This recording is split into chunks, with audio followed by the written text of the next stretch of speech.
Yohanes 15 ayat 1. Akulah pokok anggur yang benar dan Bapakulah pengusahanya. Selain gembala, gambaran kebun anggur sangat familiar bagi orang Yahudi karena sejak Perjanjian Lama mereka diumpamakan sebagai kebun anggurnya Tuhan. Sebagai pengusaha kebun anggur, Tuhan telah melakukan segala sesuatu yang dibutuhkan agar kebun anggurnya menghasilkan buah. Tetapi yang terjadi adalah tidak ada buah yang dihasilkan, atau ada tetapi rasanya asam. Di tengah kegagalan umatnya itulah Tuhan Yesus datang dan menyatakan dirinya sebagai pokok anggur yang benar. Allah Bapa sebagai pengusaha dan orang percaya adalah ranting-rantingnya. Benar artinya asli atau sejati sebagai lawan dari palsu. Pokok anggur yang palsu adalah gambaran para pemimpin agama yang dengan ajarannya telah menyesatkan umat Allah. Ranting yang melekat pada pokok anggur yang palsu bukan hanya tidak bisa berbuah, melainkan juga mati, menjadi kering dan dibuang ke dalam api.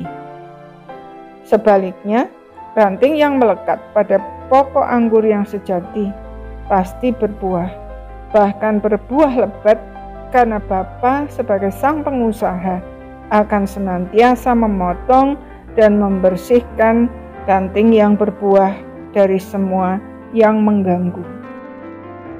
Tuhan Yesus menggambarkan keadaan melekat sebagai tinggal di dalam Dia dan Dia di dalam kita. Tinggal di dalam Dia menggambarkan sebuah relasi pribadi yang intim dengan Tuhan Yesus. Relasi yang intim dengan Dia hanya bisa terjadi jika firman-Nya ada di dalam kita, artinya menguasai seluruh aspek hidup kita.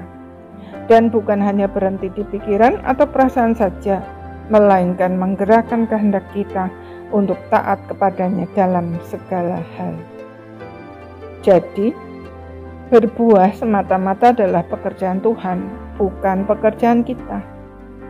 Bagian kita hanyalah terus melekat kepadanya sampai hati kita diubahkan menjadi sama dengan hatinya.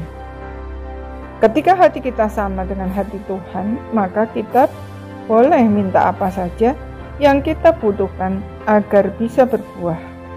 Dan kita pasti menerimanya sebab yang kita minta sesuai dengan hatinya. Tujuannya jelas, yaitu agar Tuhan dimuliakan dan kita diteguhkan bahwa kita benar-benar adalah murid-Nya. Sudahkah kita senantiasa melekat kepada Tuhan Yesus? Jika belum, apa yang menjadi penghalang? Dosa, kekecewaan, keputusasaan, perasaan takut ditolak. Bagaimanapun kondisi kita, menolak untuk melekat kepadanya adalah suatu kerugian yang amat sangat besar karena Dialah satu-satunya yang mampu mengasihi, memahami dan menerima kita apa adanya, serta membersihkan kita dan melakukan banyak hal yang tidak mungkin mampu kita lakukan. Tanpa Dia, kita bukan apa-apa dan kita tidak akan bisa menghasilkan buah apapun. Jadi, mengapa tidak segera mengambil keputusan untuk senantiasa melekat kepadanya? Amin.